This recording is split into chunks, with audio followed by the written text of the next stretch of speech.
Quem nunca saiu de uma unidade de saúde com alguma dúvida? O médico é obrigado a dar atestado? Quem tem plano de saúde pode usar o SUS?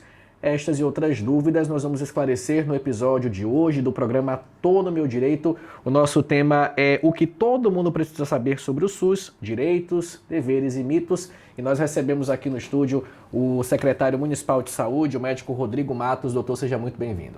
Rafael, alegria estar aqui, cumprimentar toda a TV Feira, trazendo aí essa informação de qualidade, estou à inteira disposição. Para a gente começar, doutor, constantemente nós ouvimos por parte dos pacientes, né? Eu cheguei primeiro porque outra pessoa foi atendida antes de mim. A maioria acredita que o atendimento é por ordem de chegada, mas como é que funciona, doutor? Olha, é importante entender que o SUS ele tem vários princípios. Tem princípios que são filosóficos, doutrinários, como a equidade, a integralidade e a universalidade, e outros princípios que são organizativos, que eu poderia citar aqui diversos, como regionalização e hierarquização. Então, todo o arcabouço legal do SUS derivam desses princípios. Então, se você entende que equidade é um princípio basilar, filosófico ou doutrinário, e equidade é diferente de igualdade, isso já diz que não é necessariamente por ordem de chegada. O que seria igualdade? Todo mundo vai ser tratado de forma igual. O SUS não tem esse princípio. O princípio é a equidade, é dar mais a quem mais precisa. Então vamos imaginar aqui, para que a gente não ficar no mundo teórico, de um exemplo concreto. Se você está na unidade de saúde, como médico, como enfermeiro, chega uma pessoa que está com uma dor no joelho. Ela buscou uma emergência porque ela entendeu que ela precisava daquela avaliação e precisava, obviamente, resolver o problema dela. Mas chega um outro paciente no mesmo horário ou até 10 minutos depois, vítima de uma facada na barriga, um tiro no tórax ou tendo um AVC. Seria justo que eles fossem tratados de forma igual e o critério fosse apenas o tempo de espera? Obviamente que não. Se trata os desiguais desigualmente. Então, se ele tem uma necessidade maior, se ele tem um tempo menor de janela, de oportunidade para que aquele tratamento preserve a vida dele, logo ele vai ser priorizado frente ao outro. Então, e urgência é muito fácil de entender isso. Então, quando a gente fala no grau de urgência. Então, obviamente, nós não colocamos todo mundo numa fila onde o único critério é o tempo de espera naquela fila. Isso serve para emergência, isso serve também para as questões ambulatoriais. Eu vou te dar um exemplo agora. O paciente precisa fazer uma ressonância. Ele está aguardando há 10 dias na fila para fazer essa ressonância, o agendamento. Mas chega outro hoje que chegou com necessidade de ressonância que não era para uma ressonância de coluna lombar porque estava com dor na coluna, mas para diagnosticar um câncer de abdômen. Ora, quem está avaliando aquela solicitação entende que ali passa a ser uma prioridade.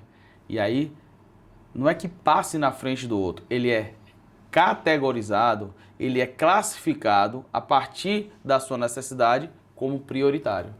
Outros exemplos, que são exemplos legais. Pessoas com deficiência são pessoas mais vulneráveis, que têm mais dificuldade, então eles acabam sendo priorizados. Pessoas idosas, que tendem a ter mais comorbidades, que tendem a ter mais dificuldades, que tendem a ter uma janela menor de intervenção para que a gente possa resolver aquele tempo, para que a gente possa resolver aquele problema de saúde. Então você vê que saúde é complexo. Não existe uma fórmula mágica e cada situação é avaliada de forma individual dentro dessa complexidade. Agora, não é bom senso, é técnica, é gestão, é legislação. Doutor, muita gente acredita também que só usa o SUS quem não tem plano de saúde, mas isso não é verdade, né? Na prática, todo brasileiro usa o SUS de alguma forma, não é isso? Olha, eu falei no início que tem 3 princípios basilares ou doutrinários, que é a integralidade, equidade, que eu falei um pouquinho da equidade, e a universalidade. O que é universalidade? Não é que todo brasileiro pode usar o SUS. Todas as pessoas em solo nacional têm direito a utilizar o Sistema Único de Saúde.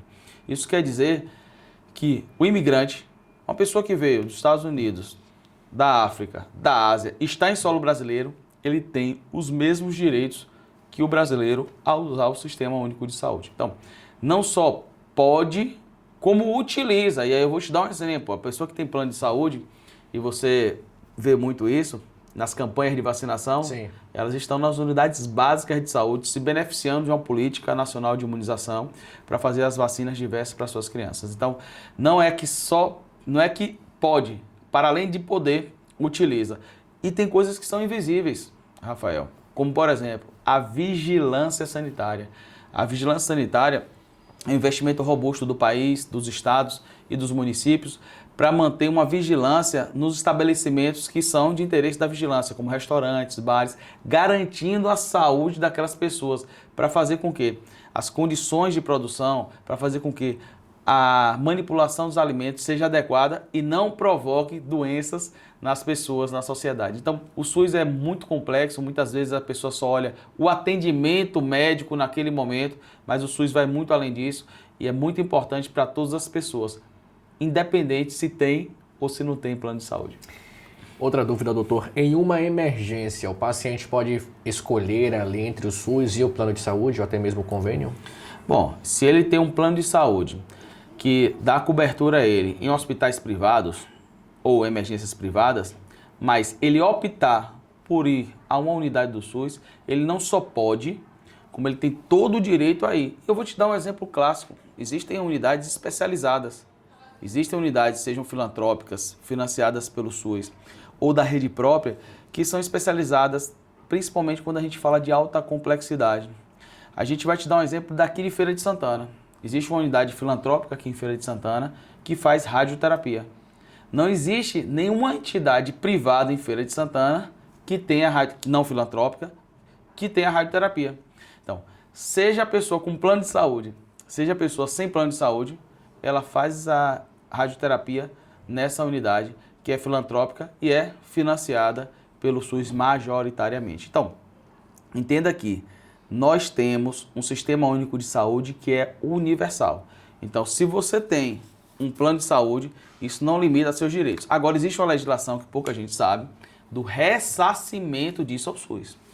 Porque, veja, se você tem um plano de saúde e você tem direito a ser atendido nesse plano de saúde, e o usuário daquele plano de saúde, ou cliente, como você quiser chamar, vai à unidade do SUS, da rede própria do SUS, ou seja, financiada 100% com recursos dos tesouros municipais, estaduais ou da União, aquilo a gente entende como um déficit de atendimento, muitas vezes, do plano de saúde, que deveria custear aquele atendimento. Então, é cobrado daquele plano de saúde que pague ao SUS esse atendimento. Agora, isso é complexo, isso é moroso, muitas vezes esse ressarcimento não acontece a contento, existe uma dívida gigantesca aí das operadoras de plano de saúde com o Estado brasileiro, mas em tese existe esse mecanismo legal que viabiliza o ressarcimento dos valores que foram investidos no tratamento daquele paciente na rede SUS de quem tem plano de saúde. Doutor, em relação ao atendimento, o paciente pode filmar ou gravar a consulta? Veja, isso aí é uma das coisas mais complexas, né? A dúvida polêmica. A consulta médica, ela é protegida pelo sigilo profissional. Para além das resoluções que existem no CFM, que tem força normativa, porque as pessoas olham, não, foi o CFM, isso não tem uma lei ordinária, uma lei federal que regulamente isso. Mas, para o profissional médico, as normas vigentes do CFM têm força normativa. Então, ela é protegida pelo sigilo. E aí, para você, eu sempre gosto de dar exemplo, porque fica mais fácil. Muitas vezes, você tem o seu marido, a sua mulher, e são pessoas que estão ali com você dentro de sua casa. Seu filho. Nem para seu marido, para sua mulher, para o seu filho, o médico está autorizado a estar falando de questões da sua saúde para ele, salvo houver autorização expressa dessa pessoa. Então, existe toda essa questão relacionada ao sigilo. Existe também uma coisa no Brasil que é relativamente nova, que é a LGPD, que é a Lei Geral de Proteção de Dados, que também é importante destacar que existem várias amarras relativas a isso. Então, se você faz uma gravação, vamos dizer que o médico queira gravar porque ele está fazendo uma pesquisa clínica, vamos dizer que o médico queira gravar para transcrever aquilo ali para o prontuário. Hoje existe inteligência artificial, bem interessante, que você perde menos tempo fazendo um serviço braçal, como digitar, e ganha mais tempo para conversar, olhar no olho do paciente, porque isso é muito importante. Mas para isso ser feito, tem que ser feito de forma consensual, com autorização do paciente. E a mesma coisa o paciente, porque isso é algo que tem que ser consensual. Você não pode, de hipótese nenhuma, utilizar a imagem do profissional de saúde ou qualquer coisa que identifique aquele profissional de saúde, se não houver, obviamente, a sua autorização expressa. E sobre o profissional de saúde, o que é que caracteriza desrespeito a este profissional de saúde, doutor? Bom, é uma pergunta aí extremamente complexa, porque perpassa pela subjetividade de cada pessoa. Eu costumo dizer que as relações e a relação médico-paciente é uma relação que tem que ser baseada no respeito. Tem que ser baseada na confiança. Se você não confia naquele profissional, naquele médico que está fazendo uma anamnese, traçando um diagnóstico, um plano terapêutico, aquilo ali, a chance de dar errada é muito grande. Então, na verdade, existe uma perda de tempo. Então, a gente aqui, para falar o que caracteriza desrespeito, eu teria que significar, eu teria que demonstrar, eu teria que descrever o que é respeito. E aí, se eu te perguntar o que é respeito, você vai me dar uma resposta, aí eu vou te dar outra resposta. A pessoa que está por trás das câmeras vai dar outra resposta. Mas eu acho que dentro de um processo civilizatório, a gente consegue consensos. E os consensos são baseados justamente nessa regra, como eu disse, civilizatória, onde a gente não ultrapassa o limite do outro, onde a gente vai até onde o outro permite, dentro, claro, do arcabouço legal. Existe uma coisa, Rafael, bem interessante, bem bacana, que pouca gente sabe também, e o SUS bebeu dessa fonte para ser construída, que são os princípios basilares da bioética. Bioética, o nome já diz, bio é de vida, ética, então, bioética é ética da vida. São princípios que existem, que são universais. Eu não estou falando do Brasil, eu estou falando que os princípios da bioética no Brasil são os mesmos princípios lá na Uganda, lá em Hong Kong, lá em Portugal. São princípios fundamentais que preservam a dignidade humana. Então, quais são os 4 princípios? Autonomia, justiça, beneficência e não maleficência. Há escritores que colocam beneficência como não maleficência como uma coisa só, mas a maioria entende que são coisas diferentes. E a autonomia é fazer com que a pessoa que é objeto do cuidado tenha plena autonomia de exercer a sua vontade frente a um processo de tratamento, por exemplo, de uma enfermidade. Então, a melhor forma de ter uma relação respeitosa para com o paciente, para com o cliente, para com a pessoa, seja lá o nome que você queira dar, é respeitando a autonomia dela. Sem dúvida alguma, isso vai fazer com que as chances de você ter respeito também do paciente para com você, do cliente para com você, da pessoa para com você, sendo profissional de saúde, seja muito maior. Então, eu acho que eu fiz uma reflexão bacana aqui para que a gente possa pensar. Sobre encaminhamento, doutor Rodrigo, quem decide se o paciente precisa fazer exames, quem decide se há necessidade de internação? Olha que interessante que sua pergunta vem numa sequência de algo que eu falo sobre autonomia. Olha, a decisão técnica da indicação vem do profissional de saúde, vem do médico. Então o médico avalia, tem que ser uma avaliação, obviamente, que seja, antes de uma avaliação de exames complementares, a gente precisa ter uma avaliação clínica. A anamnese, que é a história do paciente, o exame clínico, o exame físico, que é o exame que você toca no paciente, que você examina o paciente. E depois você constrói um raciocínio diagnóstico, onde você vai ver se precisa ou não de exames para complementar aquele diagnóstico. Bom, então é uma decisão técnica, onde o médico tem uma autonomia técnica, onde o médico tem uma autonomia e autonomia não confunda com soberania. Por que você fala isso, doutor Rodrigo? Por um motivo simples. Uma autonomia quer dizer que você vai executar o seu direito de solicitar um exame. Agora, qual é não vou dizer nem limitador, qual é o seu esteio? A medicina baseada em evidências. Eu não vou pedir uma tomografia de crânio para um paciente porque ele está com dor de cabeça.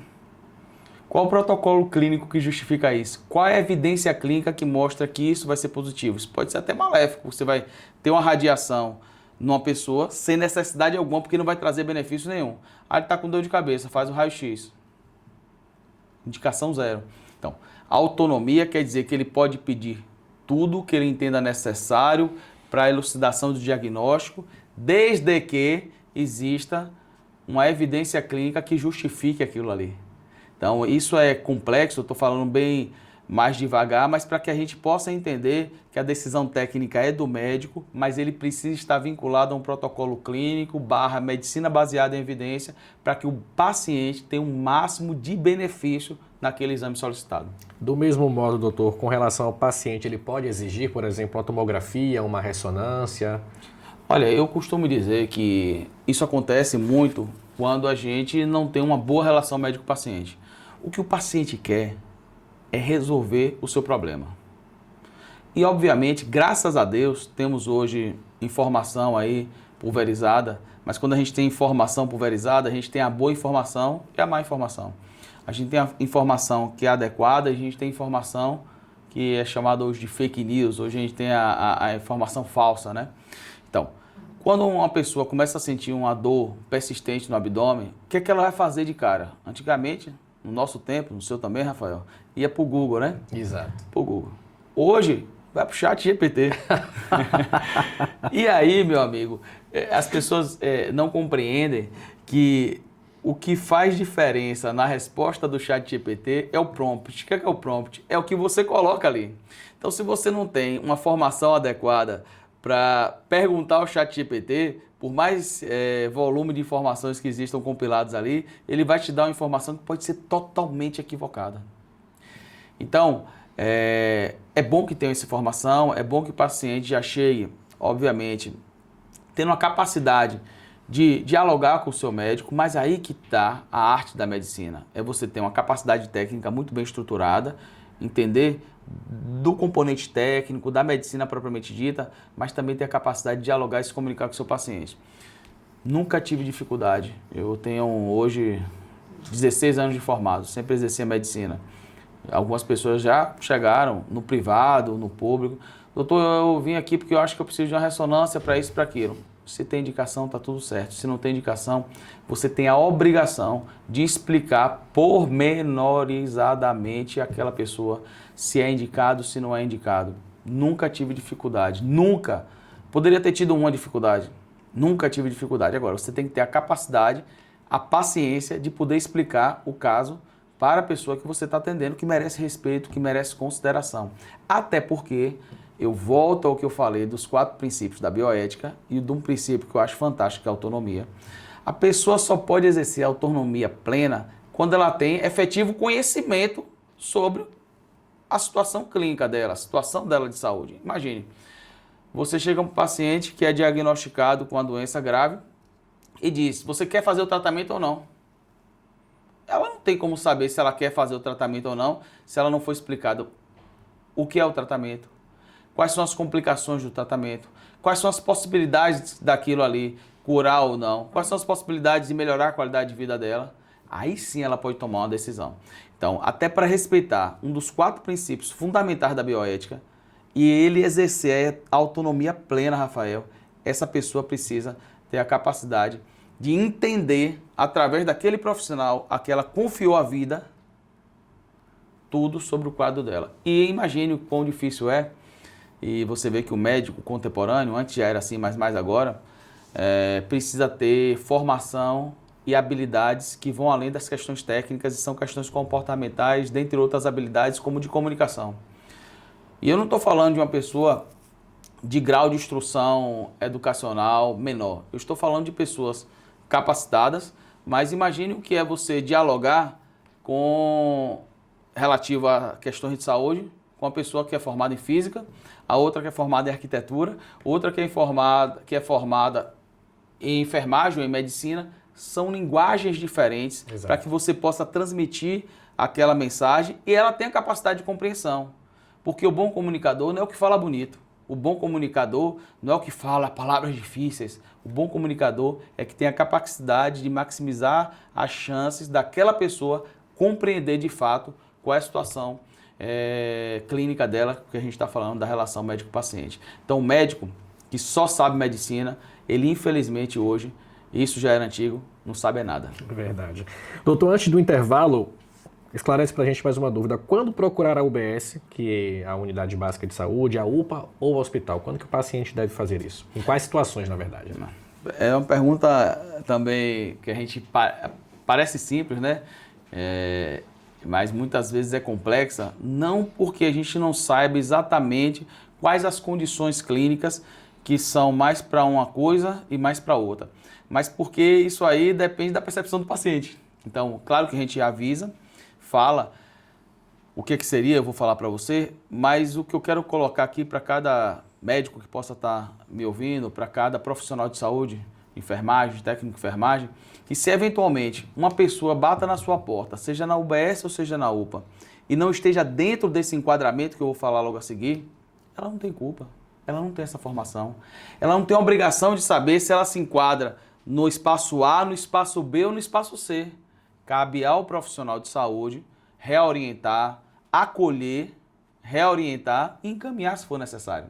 E cabe a gente, como gestor público, através da imprensa, que faz esse papel muito bem, está orientando para qualificar. Quando eu penso em UBS, eu penso em unidade básica de saúde, eu penso em estratégia de saúde da família, eu penso em um acompanhamento longitudinal, onde ordene e coordene todo o cuidado daquela pessoa, onde ela resolva 70% dos seus problemas de saúde quando bem implantado. Agora, e que também vincule com aquela área que ela cobre, ou seja, com aquele território. Então, pequenas urgências, óbvio que há capacidade de uma UBS atender. Então você tem um planejamento, você pega a agenda de um médico, pega a agenda de um enfermeiro e coloca consultas programadas, dentre outras atividades importantes na atenção primária, mas deixa um horário eventual de folga para que, se uma pessoa daquele território que está do lado do posto de saúde, como o pessoal chama, tiver uma necessidade, ele bate na porta, entra e é atendido. Muitas vezes a pessoa vai lá com uma dor de cabeça e às vezes está com muita preocupação, e ela foi lá, não precisou nem tomar o remédio naquele local, na UBS, ou toma uma medicação sintomática na UBS, vai para casa com a receita médica, não precisou ir para uma UPA. Quando eu penso na UPA, UPA é Unidade de Pronto Atendimento, que é um componente na rede de urgência e emergência que a gente chama tecnicamente de pré-hospitalar fixo, porque o pré-hospitalar móvel é o SAMU, o pré-hospitalar fixo são as UPAs. Ou unidade de emergência, como a gente tem em Feira de Santana, 6 policlínicas mantidas pelo município e as 6 policlínicas mantidas pelo município com atendimento de urgência e emergência. Algo muito difícil de acontecer no Brasil. Você vê que existem as UPAs que fazem parte dessa rede, mas em Feira eu tenho 3 UPAs municipais e tenho 6 policlínicas e as 6 policlínicas funcionam como UPAs municipais. Então, a gente pensa em UPA, unidade de pronto atendimento, pré-hospitalar fixo, em condições que você tenha um grau de urgência maior. E por que eu falo grau de urgência? Eu não falo só gravidade. Porque o grau de urgência vai muito além da gravidade da doença. Vai do tempo que eu tenho para que eu possa abordar aquela situação. Porque imagine, Rafael, se uma pessoa está lá, vamos falar de Feira de Santana, num distrito de Feira de Santana, em Jaguara, e está com a dor de dente. Você já teve dor de dente? Muito. Dor de dente incomoda. Demais. Uma dor de dente muito forte. Ela não sabe o que é, está com a dor na cabeça. Às vezes ela não sabe, não identifica direito. Aí eu vou dizer, poxa, a dor de dente vai matar? Não vai matar. Vamos falar no popular. Naquele momento, não. Mas aquilo ali incomoda, incomoda. Tem uma valência social imensa, por quê? Por causa da distância, da vulnerabilidade e do sofrimento gerado. Então, mesmo não tendo uma gravidade muito alta, aumenta meu grau de urgência por esses fatores todos que eu te falei. Isso é refinamento técnico do ponto de vista quando a gente fala de rede de urgência e emergência. Então faz sentido ela bater na porta da UPA da Queimadinha, ser atendida, acolhida por um profissional de saúde, pelo médico, ser medicado ali mesmo para que aquela dor recrudesça e possa ser feito um encaminhamento para o tratamento definitivo com sintomático, faz sentido.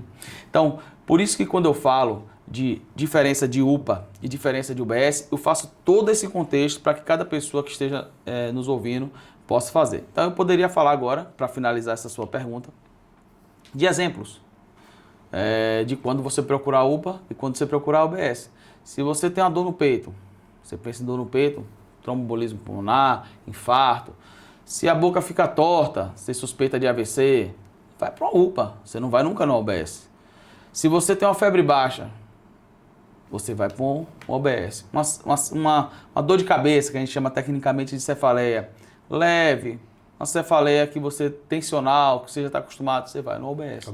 E aí você vai no OBS, não quer dizer que você não possa ser atendido na UPA. O médico vai avaliar, vai ter um olhar técnico, e se ele desconfiar que aquilo ali precise de uma investigação, precisa de uma unidade de maior complexidade, que possa fazer exame de laboratório, por exemplo, ele vai encaminhar para o centro adequado. Doutor, sobre atestado médico, todo mundo já ouviu ou já viveu, né? Uma situação dessa, a pessoa sai do consultório sem atestado e diz que o médico não quis passar esse atestado. O profissional de saúde é obrigado a dar atestado médico? Não só atestado, como quaisquer documentos que sejam derivados da consulta. Agora, o que eu quero destacar é que isso não pode, não deve ser de forma aleatória.